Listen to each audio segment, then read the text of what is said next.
Yeah, because then, then I'm demanding them to call me Mister, and I don't want to be doing that. It's not a good first impression. Yeah, exactly. Yeah. All right. Well, how's it going, guys? Pretty good. It's good. Pretty good. Nice. We are here with the Reckless Muse from the Reckless Muse cast and Reckless Muse Medium. Are there other outlets at this point, or is it still currently? Yeah, we are just on Medium at the moment. So. Okay. Wait. What about the podcast? Oh, the podcast. Oh, in terms of the podcast, yeah, we're on YouTube, Spotify. Yeah. Nice. Oh, wait. So are you guys a band also, or what, you're saying on Medium? Oh, Medium as like in the the written whatever. Yeah. Okay. Gotcha. They should be a band also. You should be a They're band. a pretty funny band. Yeah. Cool.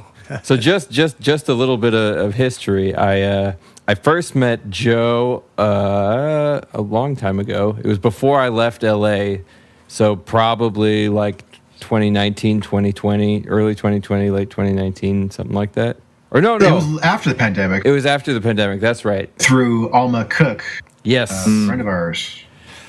Yes, that's right. Because I saw you guys do, because it's Sap and Claw Elixir, so you were doing a show in Long Beach? In Long Beach at 4th Street Vine. Yes, that's right. That's where we met. And then I met Ben when Ben came out to LA and we did the podcast together in your backyard. Yeah, that was fun. That was fun. We should do another thing like that. Backyard. Yeah. Beer pod. That's right. Were you there when there was like that crackhead woman? Yes. Yes, I was. Yeah. Yeah. And then Ben and I actually have done a couple podcasts together now, two of us also. We talked about Mussolini, which is interesting because we've also done that same reading on this podcast. Oh, yeah. So now I've done two podcasts on Mussolini. Yeah, that's Doctrine good. of Fascism. It was good. Man, you're Italian. Yeah. Oh, that's funny. You guys did the Doctrine of Fascism? Mm-hmm. Okay, that's cool. Yeah. Nice. But Joe suggested a good one for today. It was pretty fun, very flowery. Yes. So for today, we read some Camus, Create Dangerously, which I believe is 3 lectures or speeches, right? I think that it wasn't all one that he gave, right? I think so. I mean, it's a pretty short one. I think it's like 14 pages long or something. Yeah. But he gave this in 1957, I believe, right after winning the Pulitzer Prize for Literature at Uppsala University in some country. Or did he win the Nobel Prize? Nobel, did he win? He Nobel won the Prize. Nobel. Prize, yeah. Yeah, the big kahuna. 1957. Yeah. That was like a long time ago. But I actually stumbled upon this because there's an author named Clint Margove, I think, and he wrote an article about it in Quillette. And so, I was following that, and so I read it, and so I had to hunt down the speech because just the excerpts I was really fascinated by. So I got a printed version. Nice. And so, like, it was so it made such a big impact on me that, like, I marked it up so much that it ended up looking like a test for colorblindness. Yeah, right. All the little color tabs. That's great. Yeah. So because Ben and I we talk a lot about arts and pop culture, and so of course just kind of like the craziness of how politics has crept into the arts, and also we just talk about censorship in general, and kind of historical examples of censorship and the importance of free speech. So I thought this would be kind of like a good way, and also like the speech happened a long time ago, so like it seemed like a good way that we can like kind of cross our streams.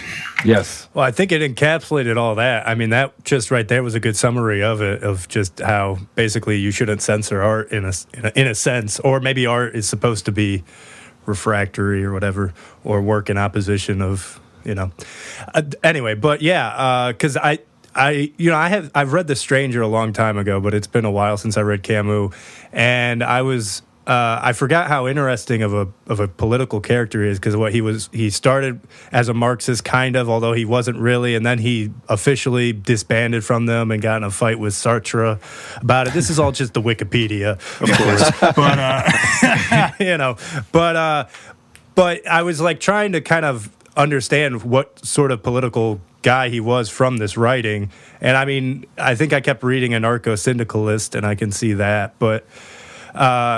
I was struck by some of his definitions of art and whatnot. I think I agree mostly with them, but he also had some Aristotle stuff about like always going for the median of things. Because he was getting into that paradox of reality versus not reality. That's what true art's supposed to go to. But I don't know. That's like the thing I think I got the most out of this was the definition of art. I thought that was for me, that was the most interesting thing about how he's defining it as representing, I guess, true reality and truth and all that. Mm-hmm. Anyway, I don't know if there's any thoughts on that. Yeah, if I remember correctly, he kind of comes up with sort of like two variations of art. One is like realist art. The socialist realist. Realist art. And then the other one was like art for art's sake, or frivolous art. Exactly. I'm not entirely sure what he meant by those two definitions. And also, it could be because like I actually have two different translations, so I wouldn't be surprised if maybe he meant something 60, 70 years ago that maybe did not quite translate quite as well. But it does kind of seem like when he's talking about like realist art, it tends to be more propagandistic, which he's against, versus the sort of art for art's sake is just sort of like a diversion. It's just more just like a distraction. Yes, and he thought that art should kind of be in the middle. Yeah, whereas real artist should aim for something that's more in the middle, I guess, is what he's going for. Yeah, I think that's how I got it. Yeah, I took arts for art's sake. I took focus solely on beauty and form, detached from reality, rejects real life. Socialist realism acknowledges present suffering but creates the hope of a utopian future that will never be achieved. And in this, it's kind of embracing, again, not reality. So they both find their way to not representing reality. And then that is not true art in his opinion. Because, again, his like definition of true art is reality. And then he had an interesting thing about how like God is the only real artist. And I thought that was an interesting point by that sort of logical train. And everybody else, he or she or whatever, is the only one that's able to actually represent reality for what it is. Right.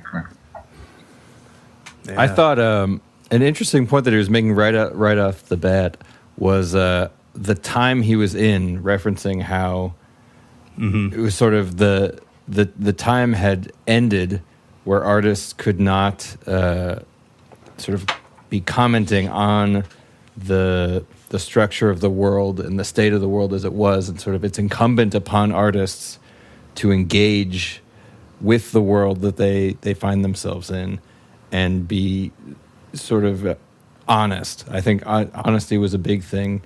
Yes. And what's interesting is, what I'm wondering is if a statement like that always feels true, because you read that now and you think, oh, like he could be talking about right now because there's a crazy time. But now we're talking about 50 years ago. And he sort of alludes to a time where artists didn't have to. But that's sort of what I'm wondering is, do you think that there is a time where artists sort of have the luxury of being dishonest or something like that? Yeah, I think it's still going on. Because it sort of doesn't fit with his No. Yeah. Well, I mean, he could just be suffering from like that tendency to look at the past through, rose tinted glasses of like, I wish we could be, decades ago or a century ago when artists could really have this or have this luxury or this freedom to do that. But I mean, like, I think everyone suffers from nostalgia. So yeah, right. Definitely.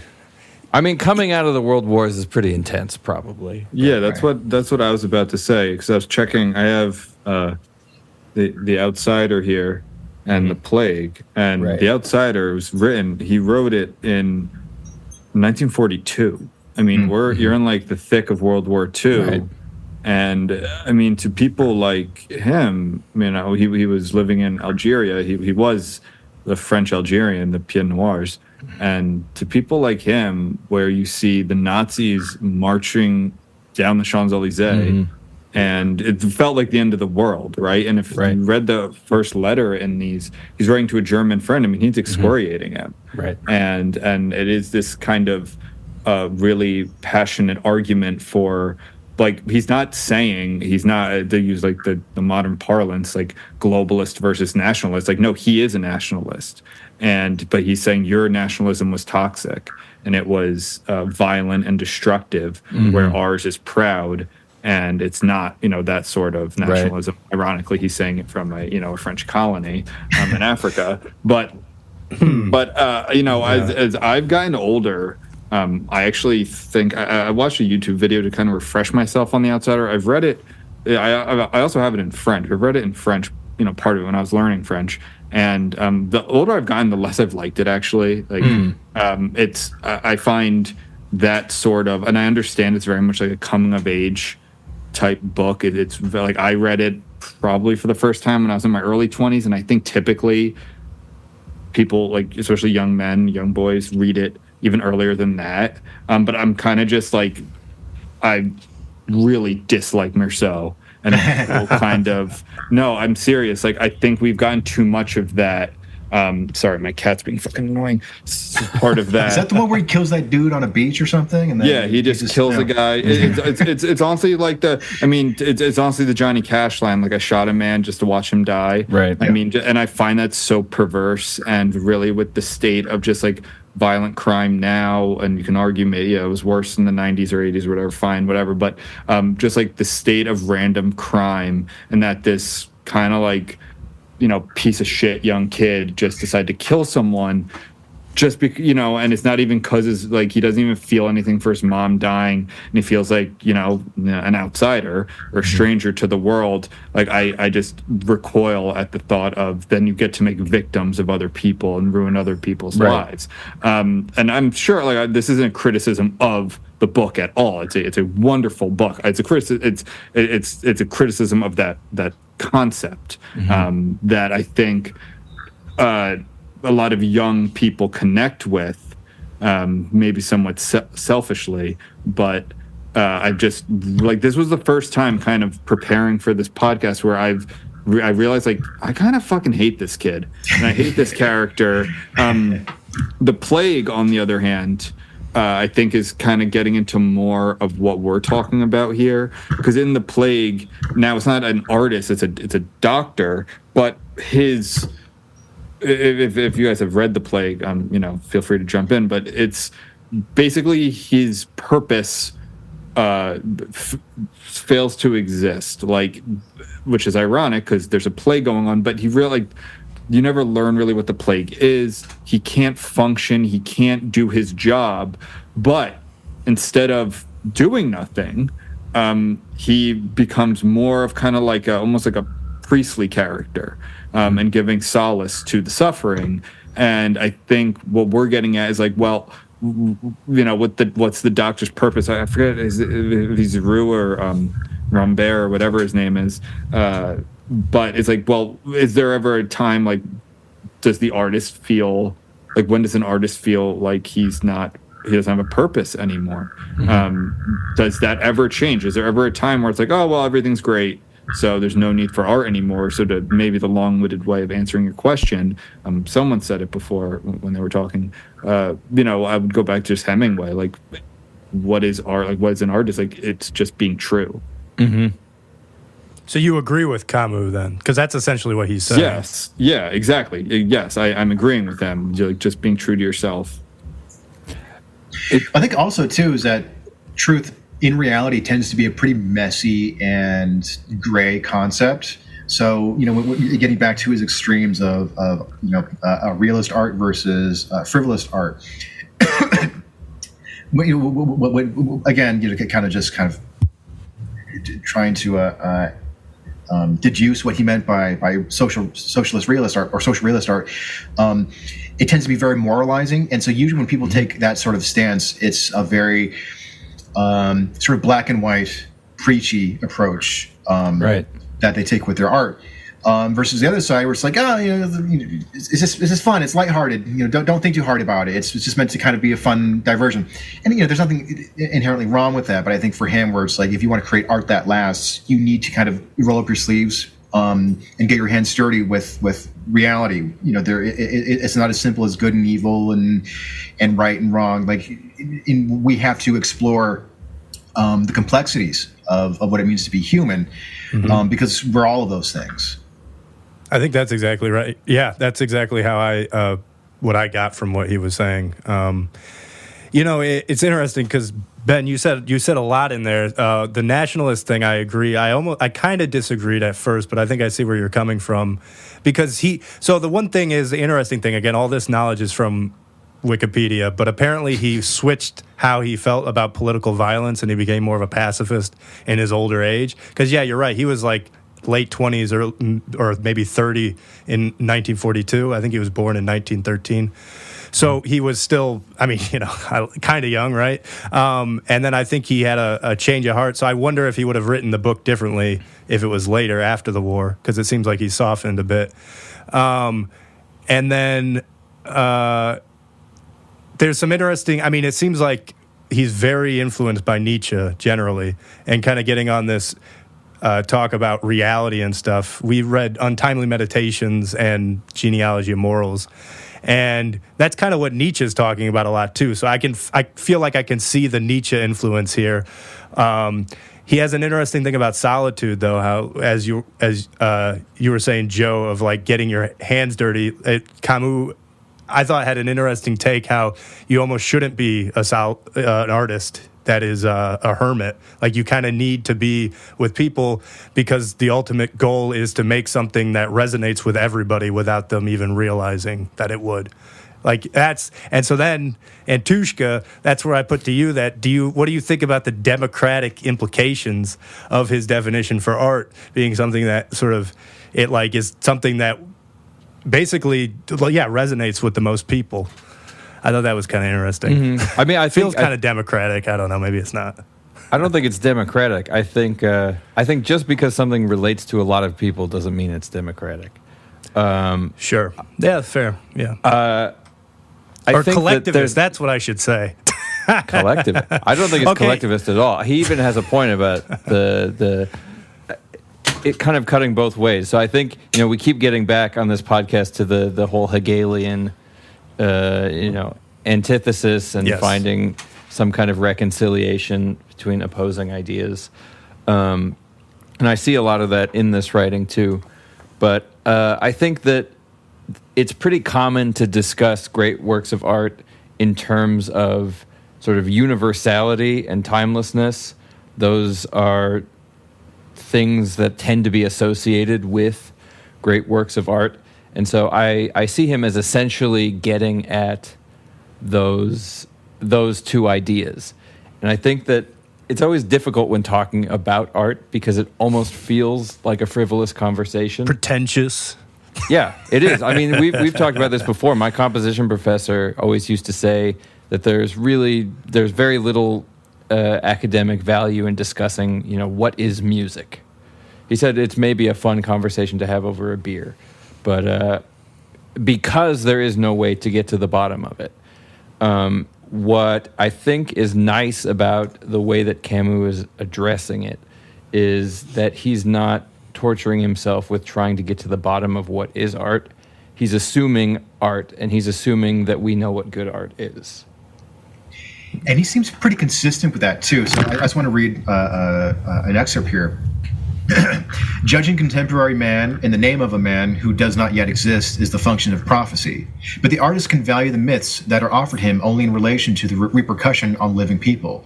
The prophet, whether religious or political, can judge absolutely and, as is known, is not chary of doing so. But the artist cannot. If he judged absolutely, he would arbitrarily divide reality into good and evil and thus indulge in melodrama. The aim of art, on the contrary, is not to legislate or to reign supreme, but rather to understand first of all. Mm-hmm. So I like that, where it's like he sees it less of the role of the artist less as about trying to define what is good and what is evil, and more to try to understand what those things are. And it's really more of a quest for truth rather than kind of like defining or gatekeeping what is true and what isn't true. Mm-hmm. It's also an interesting way of discussing art in terms of the search for truth, especially in light of the idea that sort of God is the only true artist. Because this is something we've also been talking about a lot. We've been talking about consciousness, and there's ideas of God being the source of consciousness, and then I sort of distill it down to whether or not you believe in an objective reality, and is there an objective reality to know? And then there's different ways of trying to get at that. And it's interesting to place art in the role of trying to get at that, because typically, at least in modern society, we think of sort of math and science as the things that get at that. And so it's fun. From my perspective as a musician, it's pretty fun to hear somebody talk like this, because it's like, yeah, I'm the one looking for truth. But it's also sort of funny. Was Camus, was he religious at all? Not that I'm aware of. Yeah, it's a good question. I didn't get the impression. But thanks for, yeah. He was, just quickly answer Joe's question. Like, I don't know if he would have, he's definitely one of the most open to at least Christianity out of all the absurdists. I would say existentialists. Yeah, like right. I think Sartre was pretty anti-religious. I don't know all that much about that. Would make sense, because it seems like he's pretty pro-Soviet, which because he was the most like I think politically left-wing. Nietzsche, the famous "God is dead" line. You guys said you just did an episode on that. Like, he's not religious. He says in Ecce Homo, he's not. Yeah, he's not religious, but he's also not celebrating. Like, God is dead isn't a hosanna, so to speak. It's actually like a lamentation in a way. He is the Antichrist, though.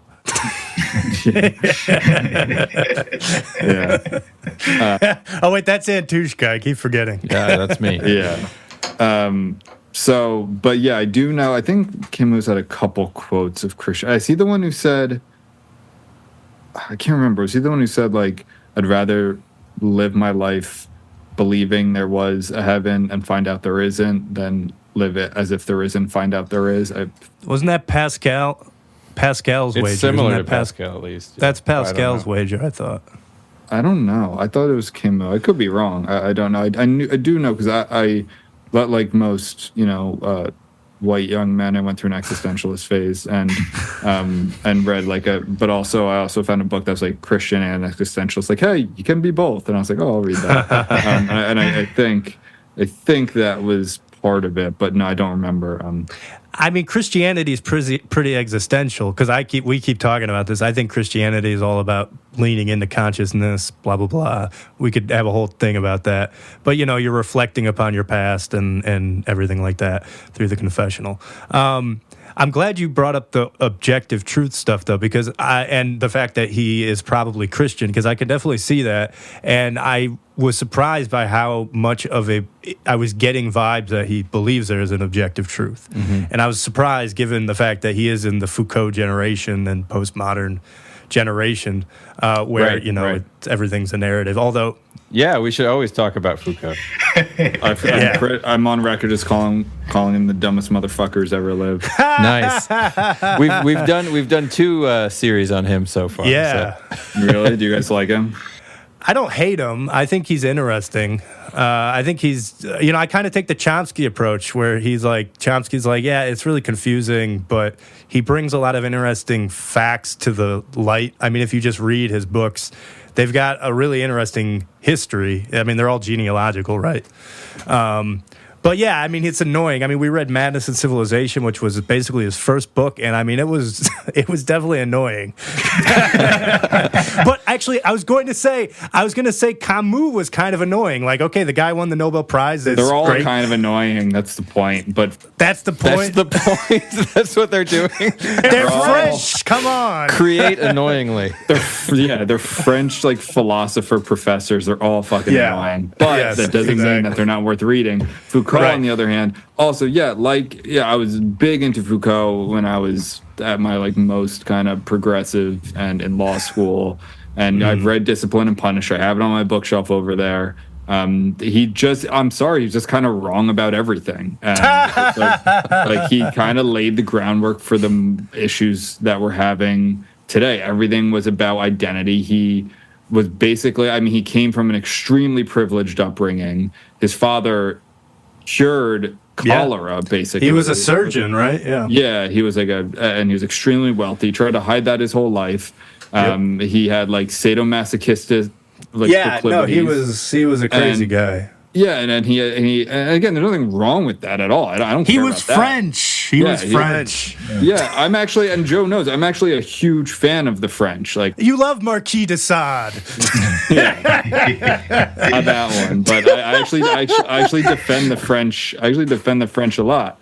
He just seemed to be wrong about everything. He seemed to have kind of laid the groundwork for the whole. What we would call like the Frankfurt School type identity politics, I think is toxic and debilitating. And was he into kids in that? He signed that letter. Wait, did he sign that letter? Yeah, I'm pretty sure he did. Yeah. With and who did Sartre? He also has that? a lot of chapters in this history of sexuality on like man-boy love and stuff. Yeah. Yeah. Yeah, it's not great. It's always the argument when people argue. It's like, oh no, we're only going to get more liberal, only more socially progressive. It's like, we've done that. Look at what happens. It's about fucking children. That's what it comes to. Well, this was a little bit of the point that Antushka and I were getting at. So we just read on this topic. We just read Judith Butler's Gender Trouble. Oh boy.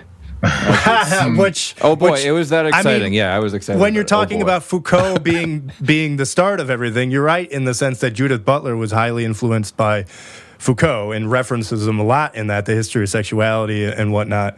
But yeah, and we also read Marcuse, and something we keep coming back to is that there is like a lot of plausible deniability. Shout out to our podcast behind how they write. Sorry. Shout out to our podcast. Sorry, I had to. Behind how they write, though, they write in these really esoteric academic ways. But like what they're saying underlying, it's really radical. Like, get rid of the taboo. Potentially, we were trying to figure out if Judith Butler is saying, okay, we should get rid of the taboo of incest.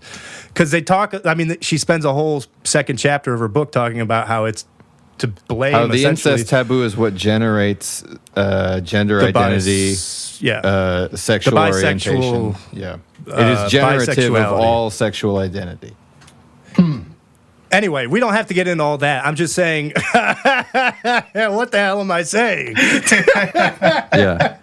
So with Camus though, I don't read it and get the sense that he's trying to hide anything that he's saying. I don't get that he's trying to build plausible deniability into his writing. It feels very it's just flowery. It feels very clear. Flowery, yeah, but it feels very clear what he's trying to say. I don't feel like there's any hidden intention in it. No, I also think he enjoyed life the most out of all these guys. I mean, every photo of him is just smoking cigarettes, so it seems like he's just kind of he loved sports. He was good looking. He liked to like dress nice and go out on the town instead of just like staring at the wall, like pondering. He had a bunch of affairs. Yeah, he had a bunch of affairs. I'm pretty. Like tons of girlfriends. And I think what always attracted me to Camus and existentialist was like the concept of, I always had an aversion to this like concept of like destiny, and like you're I'd be like the opposite of a Calvinist, I guess. And because I was like, okay, say that, like tell that to a kid with cancer, like explain destiny to a kid with cancer. And he was like the opposite. I was like, no, like it's actually, I don't know if he'd made a stance on God, but even if he believed in God, which I think he did, I can't remember exactly. It was also like, but you create your own, like it's all here for you. Be the the master of your domain. Go enjoy whatever you like to do. Don't be destructive. Don't hurt people. But it's actually like life's actually really beautiful. It's a good thing that we have this freedom. It was like the ultimate sort of freedom, and I always appreciate that from him, which you didn't get from a lot of the other guys. Well, yeah, Right. I mean, Camus talks about liberty so much at the end, right? In the conclusion of this, and how it's like you have to have liberty to get art, essentially. Sorry, Joe, it looks like you were about to say something. Yeah, no, because he actually talks a lot about freedom in this essay here that I thought was actually kind of interesting. Because, sorry, I just had. Oh yeah, so. But if art is not an adventure, what is it, and where is its justification? No, the free artist is no more a man of comfort than is a free man. The free artist is the one who, with great effort, creates his own order. The more undisciplined what he must put in order, the stricter will be his rule, and the more he will assert his freedom. There was a remark of, is it pronounced Gide? Gide? Gide? That I will always have approved, although it may easily be misunderstood. Art lives on the constraint and dies of freedom. So I thought that was actually kind of interesting about how it's on the part of the artist to put order on their own art, and that's kind of like the function of art. I don't know. Did you guys kind of catch on that, or did you guys have? I think it's an important dialectic because you see this. You see it, in something like Bach. Bach's genius is in the constraint and in the way that he deals with the constraints of the rules of that music. And on the other hand, you have modern, university programs with contemporary composers writing music that essentially has no constraint, and it's impossible to connect that music. I mean, it's the sort of perfect version of arts for art's sake. Everything is fully autodidactic. It only references itself. And formal. It's 100% formal. It has no meaning other than, it sound or something like that. Yeah. Exactly. And so that it dies by freedom. The art has died in that situation because they're not saying, it's not even not truthful. It's just nothing. It's not even a lie. It's like it doesn't even get to that place.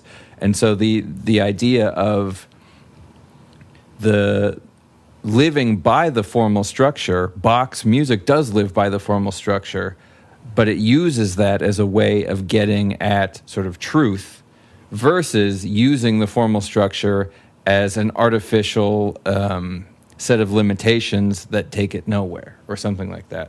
Because that what Mr. X was talking about before when he was trying to get me on the democracy thing. I think where there is truth in that, it's not about democracy, but it's about a universal connection. Because if we take it back to the God thing, God is this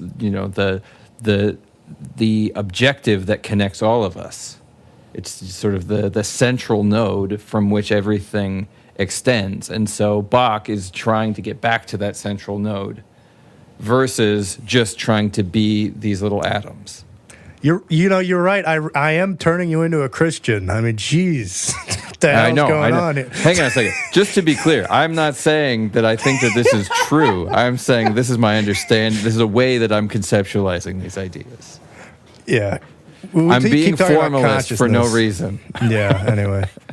Well, the freedom versus constraint thing, I think you make a good point there, especially with regards to Bach, because all of his works, and this goes for all of the other great composers, is that all of their works adhered to some sort of form.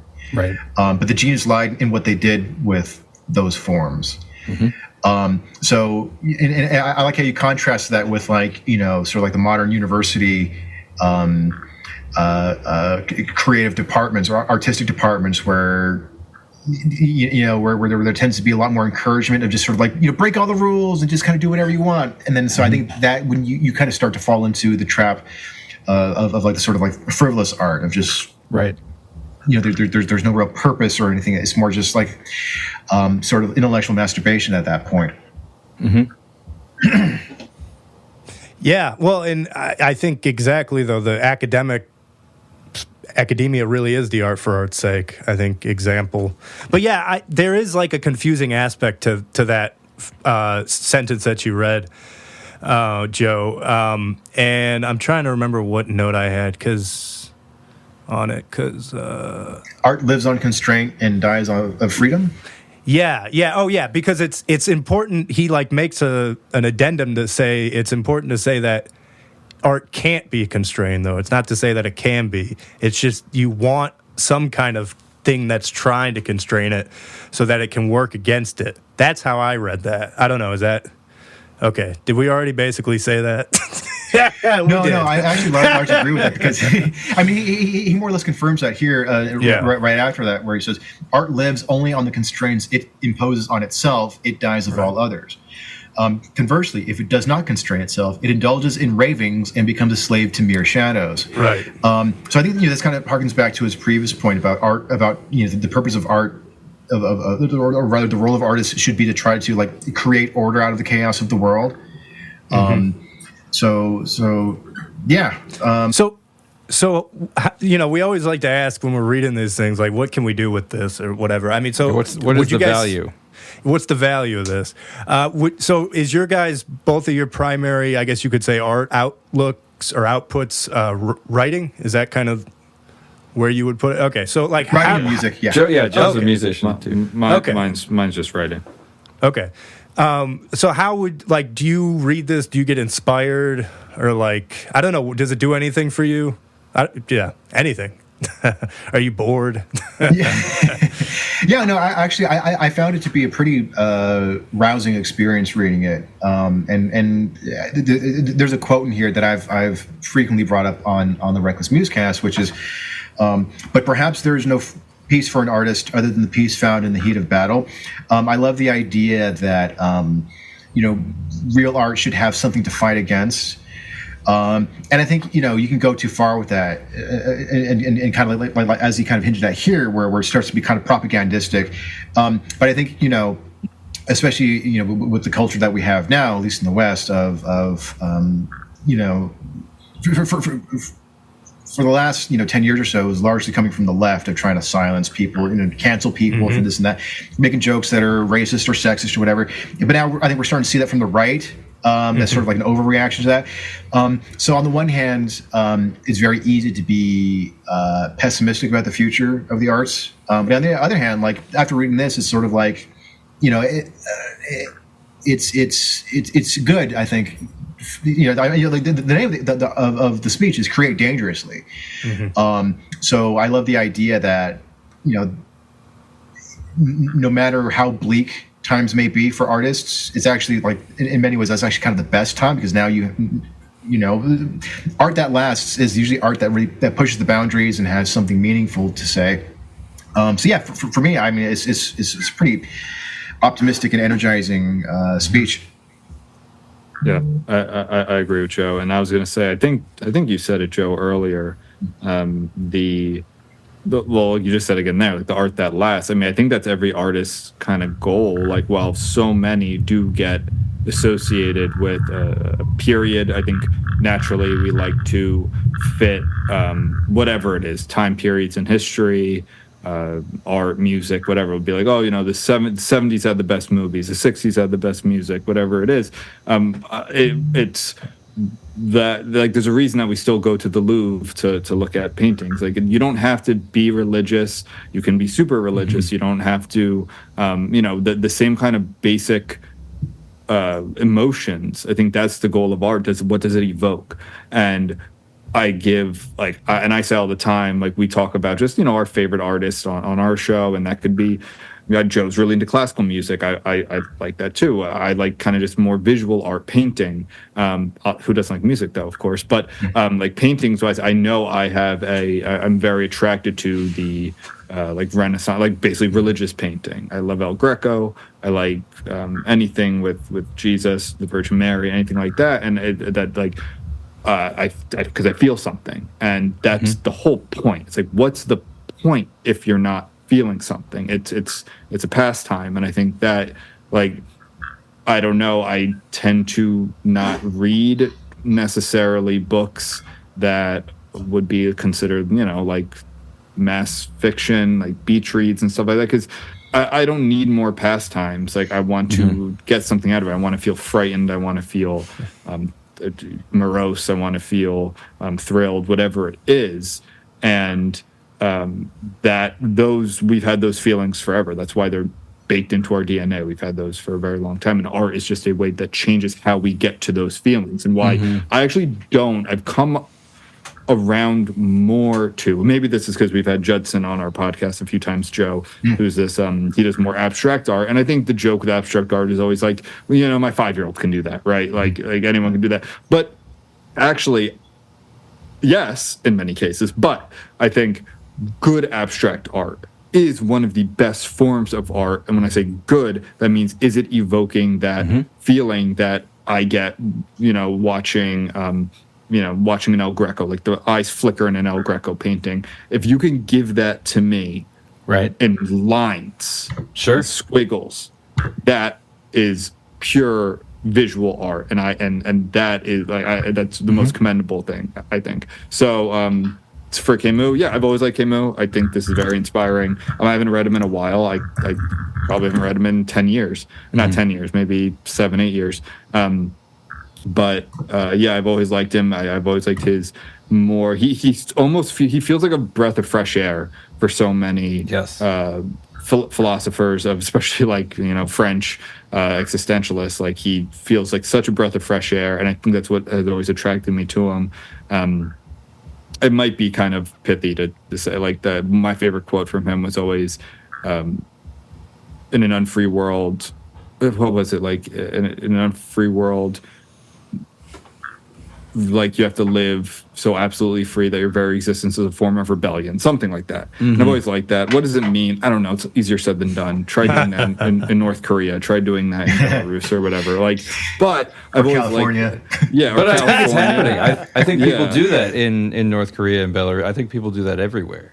I think that's Thaddeus Russell's whole thesis on the renegade, like his whole renegade history. But that there are people all over the world, and this is what he writes histories of, whose very existence is like a fuck you to society. And so he writes a history of prostitutes and criminals and gangsters and all sorts of things like that. Right. And so I think that does exist even in the most tyrannical of places. It just exists in different ways. Right. Like, there's people smuggling Chinese goods into North Korea and selling them on a black market. Right, which kind of... Oh, yeah, go ahead. Oh, no. That's... Well, I like what you said. I mean, there was that Faulkner quote, because I think it was in the book, or maybe now I'm getting the Wikipedia mixed up. But Faulkner spoke at his funeral, and he gave an obituary, and he said, in the quote, he basically said, art's, essentially what you were saying, art's whole point is to be like, I was here. So it's like the longevity of art is very much an interesting aspect that people don't talk about as much as, I wonder if I don't know, nobody should talk about anything, but, it isn't talked about as much as I have seen, because I guess it's kind of a little vain to say I am doing something with the intention of it lasting, But, I wish, I'm so glad that you brought that up, because I'm, as someone who very much appreciates the work of classical composers and Renaissance painters and whatnot. I'm so fascinated by artists who set out to create art for posterity. Right. Well, that was what it was all about back in the day. Yeah. They would blatantly talk about it. Sorry, I'll stop interrupting. No. I mean, like, so, it's such a fascinating idea. Like, I think maybe you do run the risk of coming off as self-serving, of like, I'm creating for future generations. But at the same time, I think that when you strive to do something like that, you also are more likely to create something that, has a reason to last that long. Because I mean, people have such short attention spans, and somebody who could be a huge YouTube star for 3 months and then completely forgotten. So it just seems like so many people are just creating for that, sort of overnight success. Let me give my example, Joe. Because we did an episode on this. It was kind of an off the cuff episode that I liked. Here's one of my favorite examples of art for longevity's sake, and it's not one most people think about. Architecture. Oh yeah. There used to be this idea. If you go back to the Medicis, you go back to what I used to say is, say what you want about billionaires. I don't know if they should exist or not. I'm sure Anthony disagrees with that, but like at least billionaires back in the day, the Rockefellers, the Carnegies, those tycoons, they were like, they actually like cared about their cities, and they wanted them to be beautiful, and they want them to attract people. And where you see this a lot in an American city is Chicago. Chicago was, they wanted to compete with New York. Is that where you live? That's where I'm from. That's where you're from? Cool. And I'm actually there now because I'm visiting home. Nice. Oh, then can you confirm? Can you stick your head out the window and confirm? We have a major chip on our shoulder. We are better, by the way.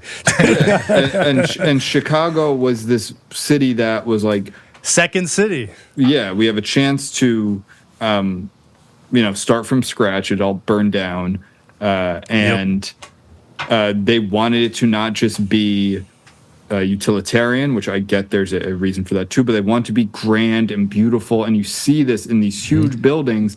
We invented the skyscraper, right? And they did it in a way with that lasts. Like, you see those old buildings in Chicago, and they are beautiful. And you watch stuff. And I was in New York for a while. I was going back and forth, and I've been going there my whole life. I'm from New Jersey, and a lot of what goes out, like, they don't make buildings like the Chrysler Building or the Empire State Building anymore. The vast majority, besides Freedom Tower, has its own look to it. It's okay, but a lot of it is more about, understandably, cost and utilization, that sort of thing. And that's one thing, like, why a lot of people go to Europe to walk around and look at the buildings.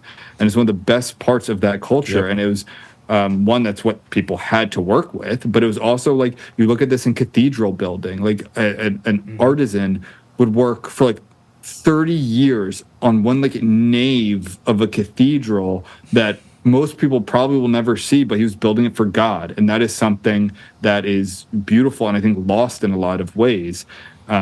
So I think that sort of he's getting paid for it, obviously, to feed his family or whatever, but like, no one knows that guy's name. Like, no one's going to know. Some of these cathedrals took hundreds of years to build. And I'm actually reading Pillars of the Earth right now. Don't spoil it for me if you read it. So they all die. Sorry. I mean, probably. Sounded pretty awful to live in the 12th century England.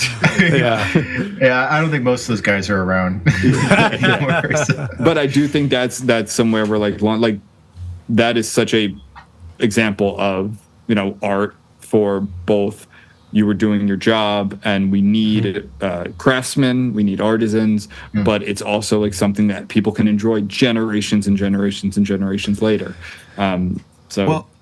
Yeah, I think those are great points, and it was making me. I thought maybe you were about to say, like, Da Vinci thought that he would say that, architecture is the mother of all arts, because it's architecture and I guess you could say statue making, because these are the art forms that last the longest. He even admitted how, like painting, it doesn't last that long, so it's not that great of an art form. And then, of course, music was like the lowest of the low for most of, I guess you could say, art history before. Right.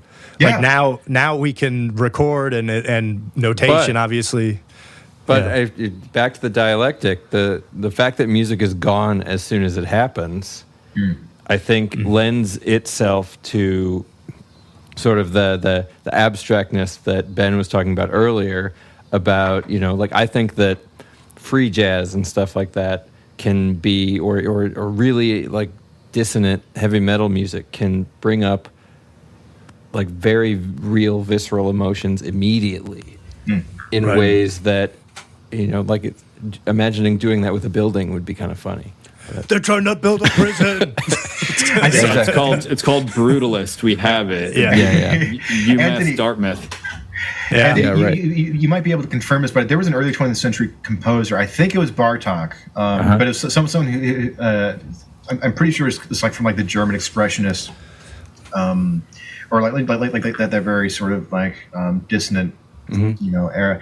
But or maybe it was Stravinsky. But anyways, like one of these guys said that he took it as an offense when, after his piece was performed live, the audience just kind of politely clapped. He thought it was a good thing when people were so disturbed by the music that they ran out of the theater, because it provoked them to do something emotional. Like they're reacting to my music. Well, that Debussy was used to do that too with Nijinsky and his lewd ballets.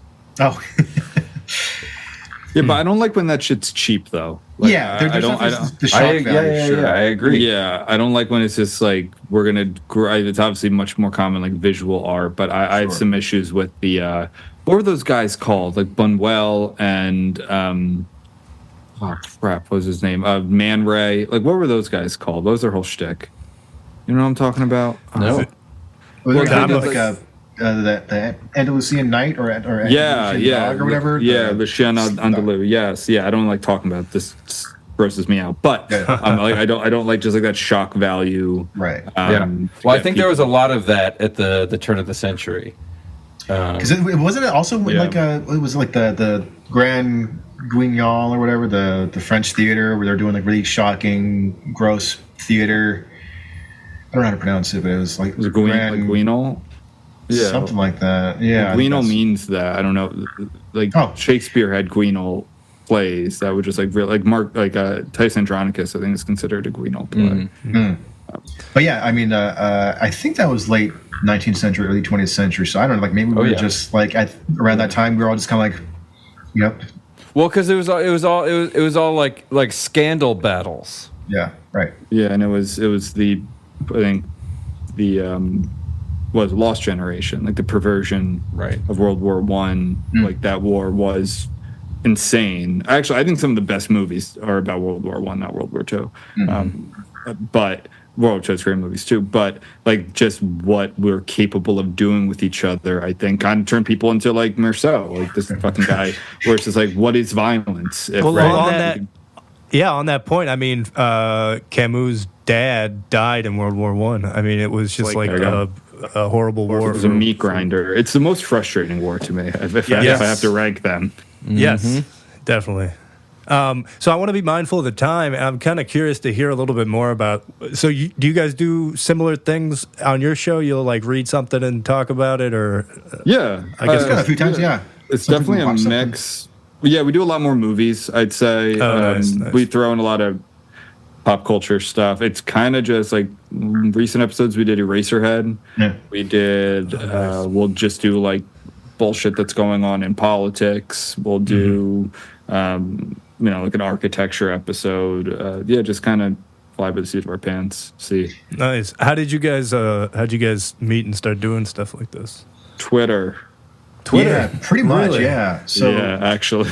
Yeah. Wow. So the Reckless Muse started off as like this little publication that I started on Medium, and so I just kind of put it out like, hey, looking for writers who, if you don't have like a place for a short story or commentary, especially like if it's kind of like maybe outside the mainstream. This was also like 2021. Put yourself in that context about exactly. it was crazy time. 20. So I wanted to kind of, like what Quillette did for sort of like intellectual sort of free thinking writers. I wanted to do the same, but for like the arts and pop culture. And then Ben, you submitted a couple of really good short stories, and then we started following each other on Twitter, and then you reached out to me about doing a podcast, and so that's kind of how it came about. Oh, that's awesome. And yeah, I mean that's a good point. I mean, Ben, you're a writer. You have multiple books out. Yeah, 5. Fiction. Fiction. Yep. Okay, and I think we're probably gonna try to read one of those in the future. Oh, sweet. Yeah, I can hook you guys up. Yeah, I've written. Actually, in my first book, Algeria plays a role in it, and that was definitely cool. That was definitely inspired by Camus. I was like, I wrote it when I was between. The first one took a while because I kind of stopped and started, but I was like 23 to 26, and then second, I mean they're all different. Then last 2 are part of a series. It's like a dystopian series. Do you have a recommendation for which one you think would be good for us? I don't know. Yeah. We like kind of more like things that are gonna bring out philosophical sort of points. Probably the first or the third, I would say. Cool. The Neon God is my most popular. I just was on another podcast with Alex Joe, if you, and that one's about. Well, I mean, the pitch is the Greek god Dionysus arrives in New Orleans, and nice, it's fun. Yep. Does Apollo come into it? Apollo is in it. Yes. Nice. You have read Nietzsche. Yeah. Apollo comes into it all right. Nice. No, that sounds cool. You said that's the third one? That's the third one. It's called The Neon God. Okay. Cool. Yeah, so what we were thinking we would do is in maybe we'll do another book with the 2 of us, and then in maybe like a month or so do if that works for Joe too. I'm busy. Okay, yeah. read Neon God and then do one or 2 episodes on it, depending on how long it takes. Yeah, if you guys like it and you want to talk about it, I'm happy to come back on. Well, that's what we were going to ask. Yeah, if you would be willing to also come on and discuss it. Absolutely. Read it first. See if you want me to come back on. You're like, what is this? Yeah. This guy's not welcome. Yeah, that does happen. People are like, this fucking sucked. Like, really?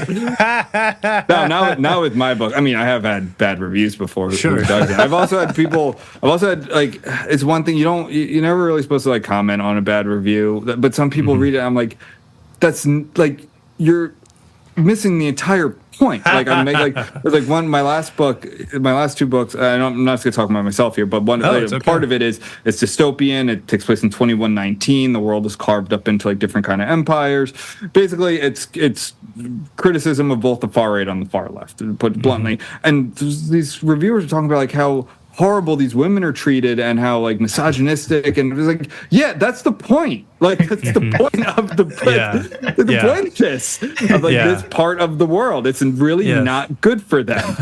Things are going poorly. It's like watching a horror movie and being like, dude, he's killing everybody. What an asshole. So, no, if you watch like Handmaid's Tale, I'll be like, this is terrible. Yes, it's the point of it. I don't support this at all. So anyway, Django Unchained, people criticize that for his depiction of slavery. He's like, we want to water it down and make it seem like being a slave was nice. I do have to get going soon. I appreciate. Please read the books if you need to. I can make a promo code for them if you want to buy them off the site. You use Amazon too, whatever's easiest. If you have was it Kindle Unlimited? I don't read Kindles, but if you do, that's great. It is on that, and I think that's something like you pay for it, and then you can download whatever book you want, and I get paid based on how much you read. So if you read the book, I get paid for the book. If you have that, but I forgot where I was going with this. Yeah, no, I think I want to patronize you. I want to be very patronizing. I know.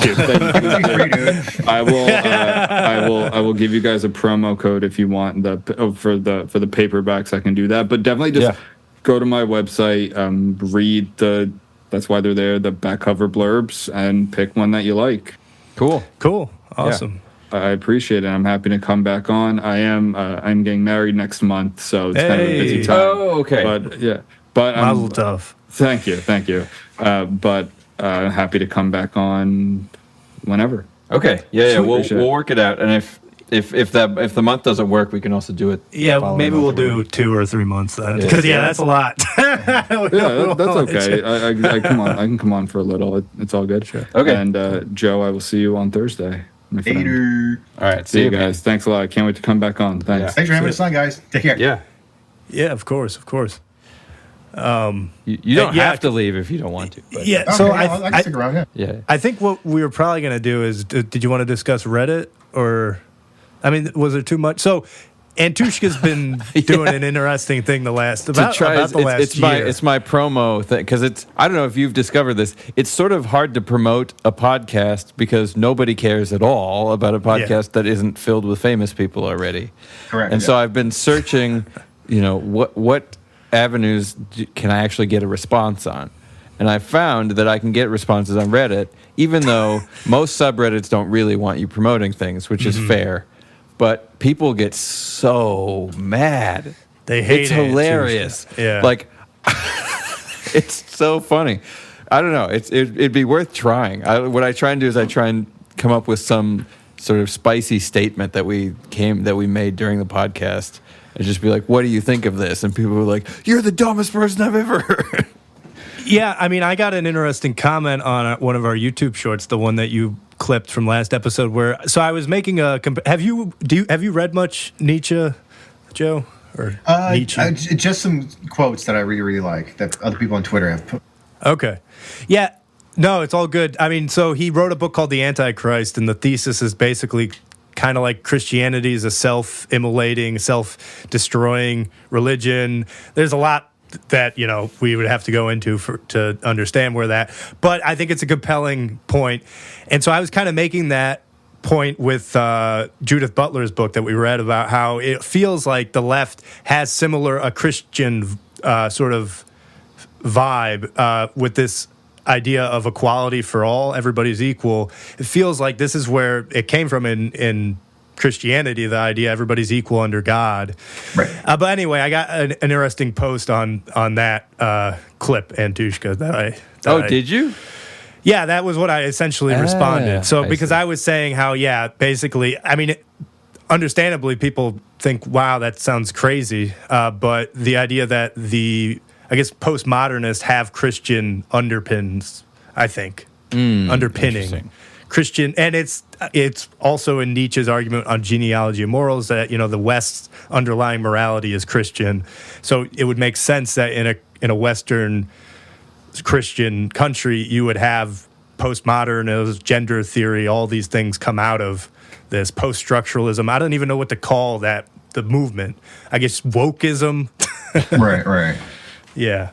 Huh. So wokeism has Christian underpinnings, I guess, to put it very succinctly.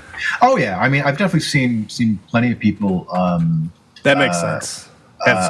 Offer some like similarities between the two. And it's like, with the left you have with Christianity you have original sin, but then like in wokeness you have privilege. Like it's just like this thing that some people you're just born with, and you have to acknowledge it, and you have to constantly fight against it, especially if you're a straight white man or something. Right. So yeah, I've definitely seen a fair amount of comparisons between the two. Well, that makes sense. Yeah. Sorry. I just want to get back to the Reddit thing of how you might be able to leverage that audience into potential views. So there was this a woman. She was a graduate student, I think like in engineering or physics or something. And so she went on Reddit and she said, "Hey guys, I'm working on. I'm stumped with this equation. Can anybody help?" And nobody responded. So what she did instead, she created a fake account. And then she answered that question incorrectly, and then a whole bunch of people chimed in correcting this fake account. Oh, that's good. So I don't know. I'm wondering if there's a way that you guys can use that sort of strategy. Like he kind of is in a way. I mean, he's not doing it that overtly, but you're doing it. You're kind of being hyperbolic in the way you're writing the questions, right? Well, because the last one that made people really mad was I said, is Judith Butler and sort of like postmodernist feminist theory, basically just a rebranding of Marxist principles. Right. What was interesting about that is that basically everybody said no, but for different reasons. So the Marxists said no because they're like, no, Judith Butler has nothing to do with Marxism. And then It's all about class. Interestingly, all the post-structuralist feminists were kind of like, yeah, it is Marxism. They were the ones who agreed. They aligned themselves with Marxism. Yeah. But yeah, then the Marxists and then all the sort of non-left political people were like, that's the dumbest thing I've ever heard. Yeah. But did that lead to like an increase in views for you guys? Yeah, It works. does, It works pretty well. I mean, it's not like we have tons of views, but it definitely gives us a boost. Yeah. Well, what you could do is to lean into that further would be to like again set up a fake account and be like, hey, here's what these guys think. What do you guys? I don't think he needs to even do that. He gets enough like running after him. Like it's amazing how just voracious people are, or whatever. Not kind of voracious. Yeah, no, I was gonna say that's pretty accurate. I mean, if people don't want to help, they'd rather correct and point out flaws than. So. Yes. Yeah, exactly. I mean, and Tushka has the capability somehow to go out and wade in with, as I guess Camus would say, the masses, figure out what they're thinking. Because it's like, I'm amazed. Everybody's calling him, like he's got 15 people calling him an idiot. And he's just like, it has no, you can't touch me. I don't know. Anyway, it's pretty funny. I'm too sensitive. I can't do it. I've tried to do it a few times. I can't do it. I mean, I mean, in order to be able to handle something like that, you got to treat criticism with sort of like Olympian detachment. Yes. He is, and Tushka's if nothing but an Olympian. But the thing about it is, if somebody is responding in earnest, I try and have a real conversation with them. Yes. And the ones that aren't, it's just silly. Yes, it is. True. Well, even if they watch or they listen, like it still counts. Right. It still counts towards at least your vanity metrics. Yeah. I mean, so like on the Reckless Muse Medium publication, I wrote an article criticizing this feminist professor because she had written an article in The Guardian talking about how Sherlock Holmes is an example of toxic masculinity because he's kind of he's arrogant and. Right. To me, it's just like, he's a complex. He's brilliant over here, but he's also really bad when it comes to social interactions. To me, that's just it's not a toxic masculine thing. It's just like, that makes him an interesting character. Yeah. And she wrote this article, accusing him of toxic masculinity. So I wrote an article reacting to that, and basically calling him like stupid. So we actually had her on the podcast. And we had a pretty fun conversation. Oh, neat. But then recently, just a few weeks ago, she wrote another article somewhere else. And then she cited my article, the Sherlock Holmes one, in kind of a negative light. But I saw an uptick in views in reads to my article. So I'm like, I don't care. I'm getting paid by reads, I guess. So I don't care if people are hate reading it. So yeah, absolutely.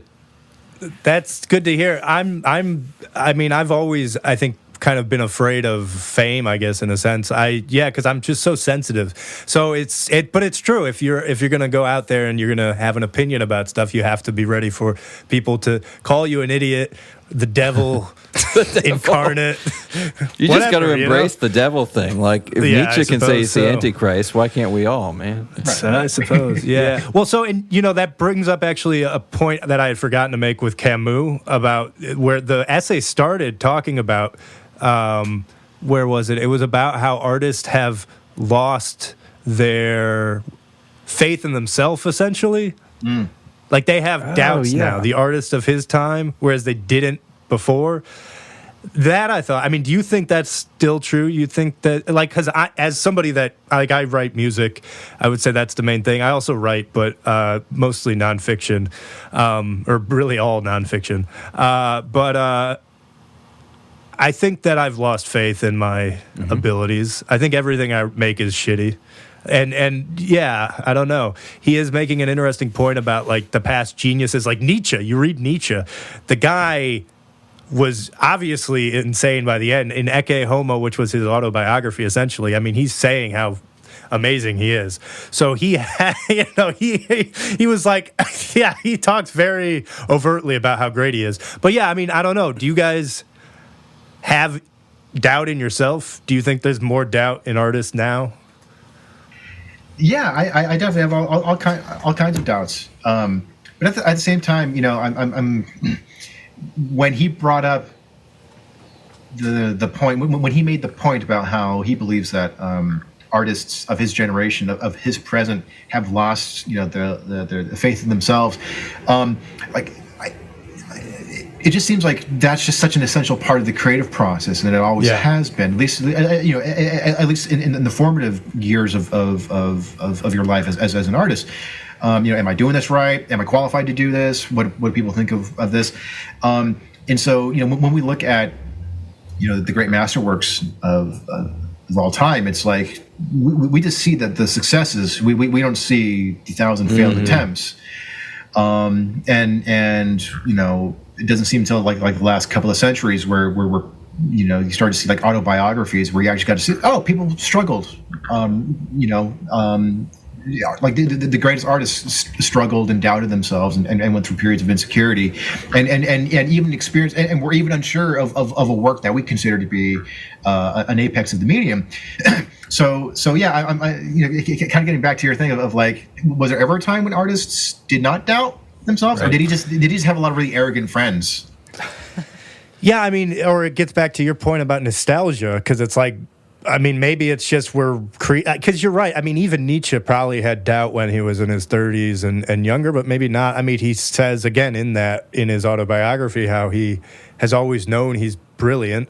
So there's also I know plenty of these people that, because I work in the sciences, I guess you could say, and I know so many people that have no doubt in their abilities, like mathematical. Like there's those people who just like, they know that they'll be, if they've thought about something clearly enough, then they're right.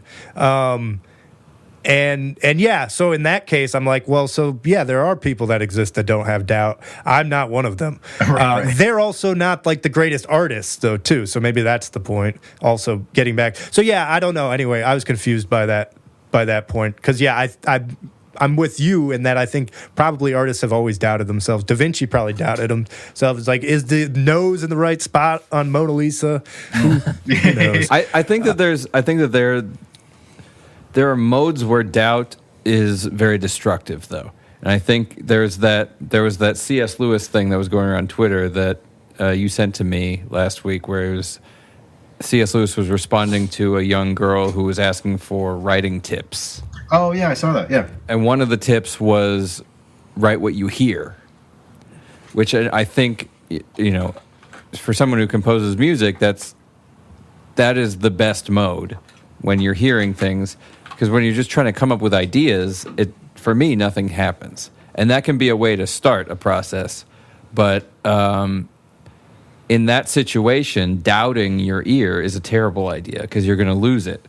And it's the same as writing an essay or anything. If I'm writing a paper in school, I'm also writing what I hear. That's when it's coming out. If I'm struggling to think of it, then I'm stuck. And that's a problem. And so that's a time where doubt is a bad idea. And then also the artist not doubting. We've talked about this before, but it sounds like Ayn Rand to me. So anti-doubt. Yes. So like, if you're right, you're right. Guy and just you shoots should know that how guard to be right. Yeah, right. In the end, the guard that doesn't know what to do. Yeah, right. Anyway, sorry. Have you read Atlas Shrugged before? No, it's on my list. Yeah. I'm definitely familiar with it. Yeah. As well as the Fountainhead. Yeah. Those are definitely on my list. And it's funny because it just seems like opinions on her are so divisive. Some people absolutely fucking love her, and other people think that she's garbage and just sort of appeals to a very, very specific a group of nutcases. So that just makes me want to read it even more. So, yeah.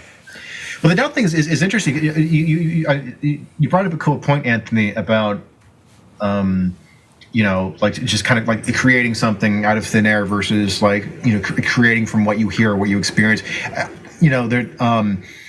there's that saying of like write what you know, and I think there's a lot of truth there. But I think if you take it hyper literally, then you're going to write garbage. You're just going to write your everyday routine, and that's not interesting. But I think writing what you know is like writing the emotional truth of your experiences in life, because that's the thing that'll actually resonate, and that's the thing that's actually more authentic. Right. Whereas if you're just like, you just give me a piece of paper and a pen, and you say, okay, cool, write a story, and I just make up random nonsense, it's like it's not really going to appeal to anyone. It's not, and it's just kind of like it's very artificial.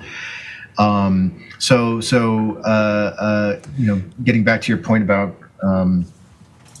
doubt, it's like, yeah, you should have more assurance, self-assurance in your own experiences and how to transmute those into an aesthetic work.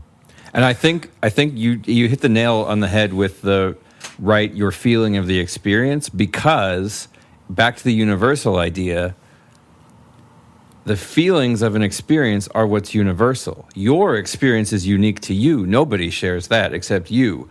But everybody shares the feeling of experience. Yes. And it's the whole, like, everybody experiences, and that's the weirdness of life. Yes. But not everybody experiences your particular life. Yeah, and it's funny because it's almost paradoxical in a way, where it's like the more personal and the more specific you get to your own experience, where it's like, this is such a singular event in my life and it's something that rarely ever happens, but the more specific you get to that and the more you dive into the emotional truth of that, the more universal it becomes. Right. It becomes more evocative the more specific. Yes. Yeah. And it's funny because like you see this with comedians, I was thinking the same thing. A very mediocre comedian will just kind of speak in generalities, but a very good comedian will talk about, we'll make jokes about these very specific experiences and go, yeah, I did experience that, or I know exactly that fucking feeling. Yes. And even if it's like such a minor experience, where but it's like, holy shit, like you actually held a microscope up to that one specific thing, and it seems like such a stupid thing that you're the only who's ever experienced it, but you actually exposed everyone you made everyone go, yeah, I know what that feels like. Yeah. Yep. I think the comedian example was a really good one to make, because it's just everybody that I hear talks about it, and Tony Hinchcliffe, Kill Tony, right? Yeah. Is like one of his main things that he's always telling the comedians is just find out who you are, and then just that's where the funny will come from. Yes.